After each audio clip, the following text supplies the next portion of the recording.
Vitamin D का सबसे natural source होता है सनलाइट। अगर सनलाइट का एक्सपोजर स्किन को मिलता है तो विटामिन डी हमारा स्किन बनाता है। एक केमिकल होता है स्किन में जिसे कहते हैं 7 डिहाइड्रो कोलेस्ट्रॉल। जब उस पर सनलाइट पड़ता है तो उसके एक्सपोजर में एक वेव होता है जिसे अल्ट्रावायलेट बीटा रेडिएशन कहा जाता है या यूवीबी कहा जाता है। वो 7 डिहाइड्रो कोलेस्ट्रॉल को पहले प्री विटामिन D3 पे कन्वर्ट करता है, फिर विटामिन D3 पे कन्वर्ट करता है।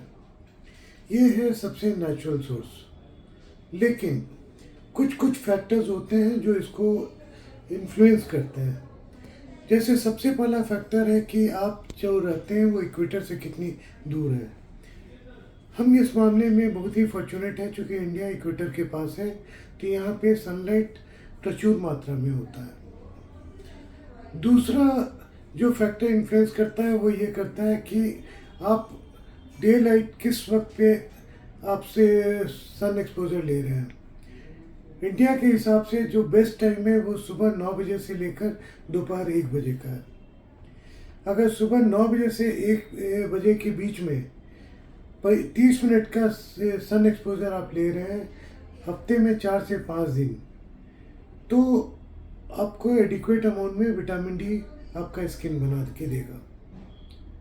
चौथा है, तीसरा फैक्टर जो इम्पोर्टेंट है वो ये है कि आपका स्किन कितना एक्सपोज है। आइडियली कहा जाता है कि 60 to 70% स्किन एक्सपोज होना चाहिए सनलाइट को, वो मिनिमम है। बेस्ट है अगर आप सिर्फ अंडर गारमेंट में सन बाथ लेते हैं तो ये सबसे अच्छा होता है, क्योंकि तब मैक्सिमम स्किन आपका एक्सपोज होता है और ये विटामिन डी को बनाना शुरू करता है, जो हमारे शरीर को जितनी ज़रूरत होती है वो सारा बना देता है। लेकिन अगर हम सारे कपड़े पहन लें और सिर्फ अपना चेहरा और हाथ अनकवर्ड रखें तो उससे हमारे जितनी हमें विटामिन डी की ज़रूरत है उतना नहीं बनता है। अगला फैक्टर जो इन्फ्लुएंस करता है वो होता है स्किन का कलर।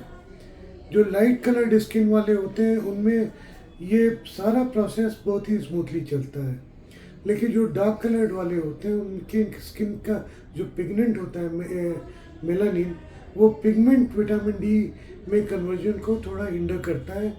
तो डार्क स्किन के जितने भी लोग हैं उन्हें सनलाइट का एक्सपोजर ज़्यादा वक्त तक और ज़्यादा दिन चाहिए होता है। पांचवा फैक्टर जो इन्फ्लुएंस करता है वो है सन स्क्रीन। जब भी आप सन स्क्रीन लगाकर धूप में जाते हैं तो वो एक बैरियर की तरह काम करता है जो स्किन और सनलाइट के बीच में आ जाता है, जिसकी वजह से विटामिन डी का फॉर्मेशन हमारी स्किन में नहीं हो पाता है। इसलिए जब भी आप सन बाथ के लिए जाते हैं और विटामिन डी के हिसाब से जाते हैं तो बहुत ज़रूरी है कि बिना सन स्क्रीन लगाए हुए जाए।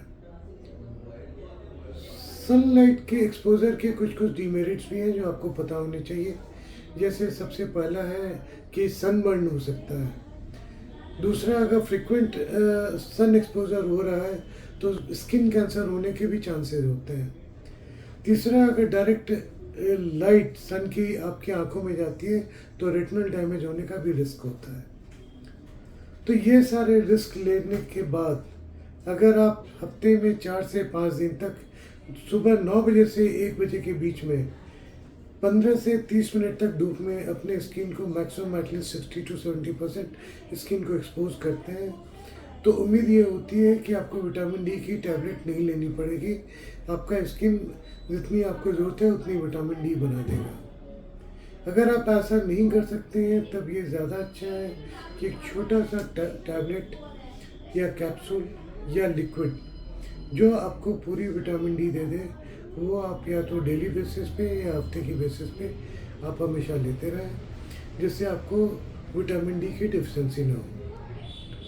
आज के लिए बस इतना ही। अगली बार हम मिलेंगे एक नए टॉपिक के साथ।